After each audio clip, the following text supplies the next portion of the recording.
जय माताजी मित्रों, मारी चेनल ममतानी रसोई में तमारुं स्वागत है। मित्रों, आज हूँ तमारी साथे शेर करीश मोतीचूरना लाडू। तो दुनियानी एकदम सरल रीति बनता आ लाडू खावामां एटला टेस्टी बने छे कि बधा ज पूछे कि तमे आ लाडू क्यांथी लाव्या।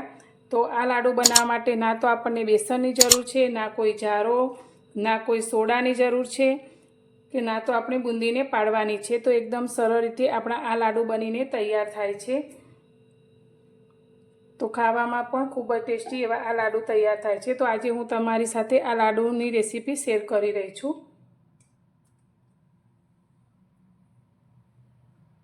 अत्यारे मोतीचूर लाडू बनाववा माटे मैं 1 वाटकी चणानी दाळ लीधी छे। तो आज आपणे कोईपण बेसननो उपयोग नहीं करवानो कि ना तो आपणे बूंदी बनाववानी छे। तो अत्यारे आपणे कोईपण 1 वाटकीनुं माप सेट करी लईशुं। तो अत्यारे मैं 1 वाटकी चणानी दाळ लीधी छे। तो आ दाळने आपणे 3 થી 4 કલાક માટે પલાળવાની છે। તો મેં પહેલેથી દાળને પલાળીને રાખી છે। તો દાળ આપણી ફૂલી અને એકદમ સરસ રીતે પલળી ગઈ છે।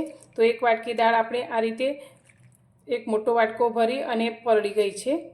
તો તમે જોઈ શકો છો, આ રીતે તોડીએ તો તેના 2 ટુકડા થઈ જાય છે। તો 3 થી 4 કલાક માટે જ આપણે દાળને પલાળવાની છે। તમે ઓવરનાઇટ પણ પલાળી શકો છો। હવે દાળમાંથી આપણે પાણીને કાઢી લઈશું। દાળમાંથી આપણે બધું જ પાણી કાઢી લીધું છે અને દાળને આ રીતે એકદમ કોરી કરી લીધી છે। तो हवे आपणे एक मिक्सर जार लई लईशुं अने जारनी अंदर अत्यारे आपणे लीधेली दाळमांथी अडधी दाळ अंदर लई लईशुं।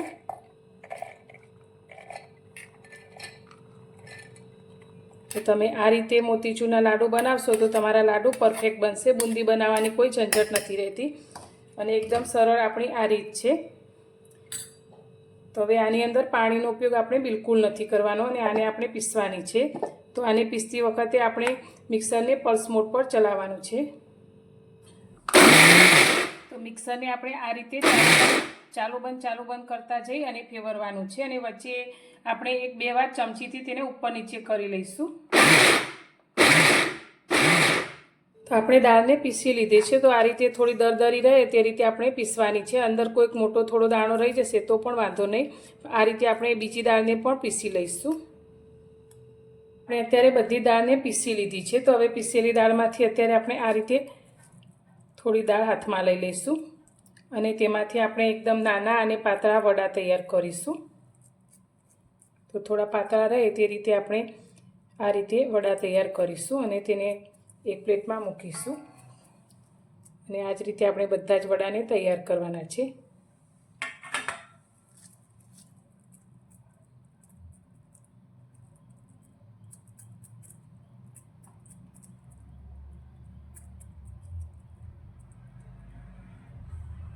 અત્યારે મેં આ રીતે બધા જ વડાને તૈયાર કરી લીધા છે। તો હવે આપણે આ વડાને તળવાના છે।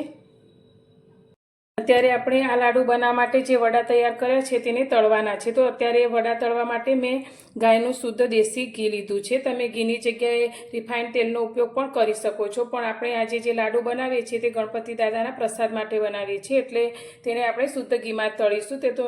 तो तेनो टेस्ट पण खूब सरस आवशे अने आपणा शुद्ध एवा लाडू तैयार थशे। तो तमे तेलनो उपयोग करीने पण आ लाडू तैयार करी शको छो। गैस पर आपणे कढ़ाईमां घीने गरम करवा माटे राखी लीधुं छे। तो घी आपणुं थोडुं गरम थई गयुं छे। तो गैसनी फ्लेम अत्यारे आपणे मीडियम राखीशुं अने जे वड़ा आपणे तैयार कर्या छे तेने आपणे घीनी अंदर लई लईशुं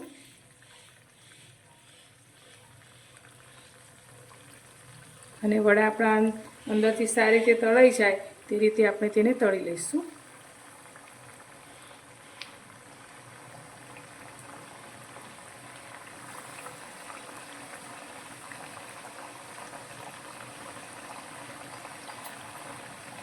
तो वड़ा अपना सारी रीते तळाई गया है, आ रीते क्रिस्पी थई गया है। तो वड़ानो कलर बहु वधारे डार्क ना थई जाए ते रीते आपणे तेने तळी लेवाना छे।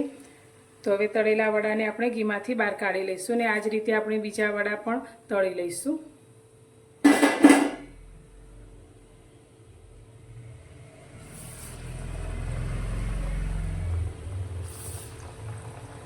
अत्यारे आपणे आ रीते बधा ज वड़ाने तळी लीधा छे। तो हवे आने थोड़ीवार माटे ठंडा थवा दईशुं। वड़ा अपना अत्यारे ठंडा थई गया है। तो हवे आ वड़ामांथी आपणे आ रीते तेना नाना नाना टुकड़ा करी लईशुं।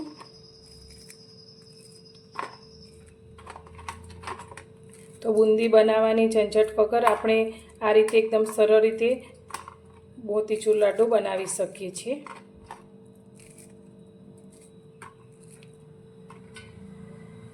આ રીતે આપણે વડાના ટુકડા કરી લીધા છે। તો હવે ફરી આપણે મિક્સર જાર લઈ લઈશું અને આ ટુકડાને આપણે થોડા અંદર લઈ લઈશું। તો બધા જ એકસાથે આપણે નથી લેવાના, પણ આ રીતે અડધા લઈ લઈશું અને આ ટુકડાને આપણે મિક્સરને પલ્સ મોડ પર ફેરવી અને તેનો આપણે ભૂકો તૈયાર કરીશું। તો વડાના ટુકડાને આપણે પીસી લીધા છે। તો તમે જોઈ શકો છો એકદમ સરસ એવો દાણેદાર દરદરો આપણો ભૂકો થયો છે। જે રીતે આપણે બુંદીને તળીએ અને પછી તેને ઠંડી કરી અને પીસીએ તે જ રીતે આપણે આ રીતે તેનો ભૂકો તૈયાર કરી લીધો છે। તો ખૂબ જ સરળતાથી આપણો આ બુંદી માટેનો ભૂકો બનીને તૈયાર છે। તો આ જ રીતે આપણે બીજા જે ટુકડા છે તેને પણ પીસી લઈશું। ગેસ પર આપણે અત્યારે કઢાઈ રાખી છે, તેની અંદર અત્યારે આપણે 1 વાટકી ખાંડ લઈશું। તો જે વાટકીથી આપણે દાળ લીધી છે તે જ વાટકીના માપથી આપણે અત્યારે ખાંડ લીધી છે। તો ખાંડનો ટેસ્ટ તમને જે રીતે ગળપણ પસંદ હોય તે રીતે તમે વધારે ઓછી લઈ શકો છો। તો હવે જે વાટકીથી આપણે ખાંડ લીધી છે તે જ વાટકીના માપથી અત્યારે આપણે અડધી વાટકી પાણી લઈશું।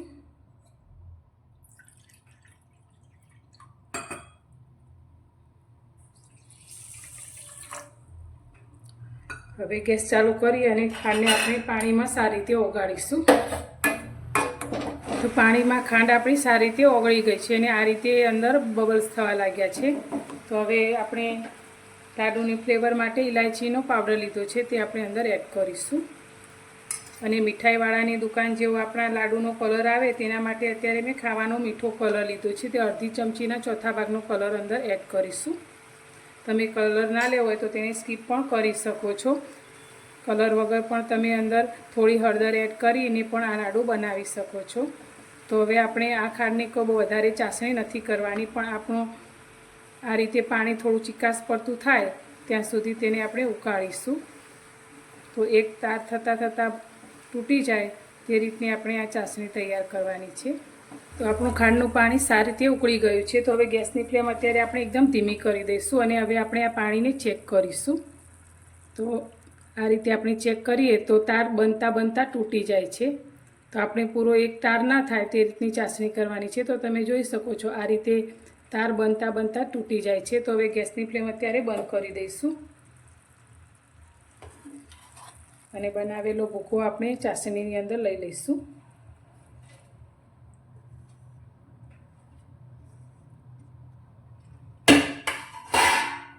અને તેને આપણે સારી રીતે મિક્સ કરીશું।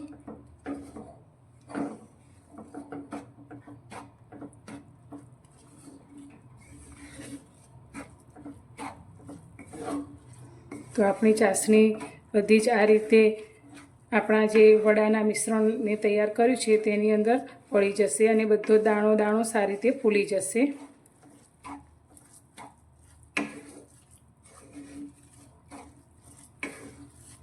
તો આ રીતે મિક્સ કર્યા પછી હવે આને આપણે 15 થી 20 મિનિટ માટે ઢાંકી અને રાખીશું, જેથી બધા દાણાની અંદર આપણી ચાસણી સારી રીતે ભળી જાય અને દાણો સારી રીતે ફૂલી જાય।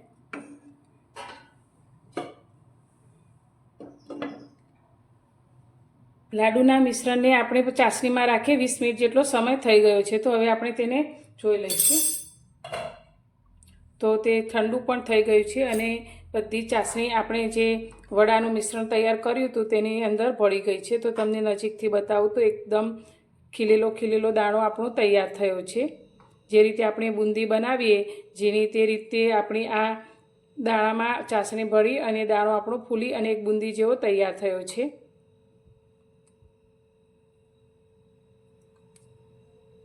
હવે આપણે આમાંથી મીડિયમ સાઇઝના લાડુ તૈયાર કરીશું। તો આ રીતે આપણે થોડો મિશ્રણ હાથમાં લઈ લઈશું અને લાડુ તૈયાર કરીશું। તો એકદમ સરસ એવા લાડુ આપણા બનીને તૈયાર થાય છે। તો તમે આની અંદર ડ્રાય ફ્રૂટ્સ, કાજુ, બદામના ટુકડા પણ એડ કરી શકો છો। તો તમે જોઈ શકો છો એકદમ સરસ એવો ગોળ આપણો લાડુ બનીને તૈયાર થયો છે। તો આ રીતે આપણે બધા જ એક સરખા લાડુ વાળી અને એક પ્લેટમાં મૂકીશું।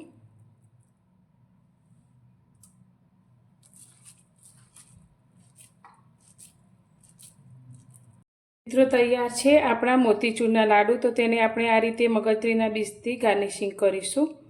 તો એકદમ સૌથી સરળ રીતથી આપણા આ લાડુ બનીને તૈયાર થાય છે।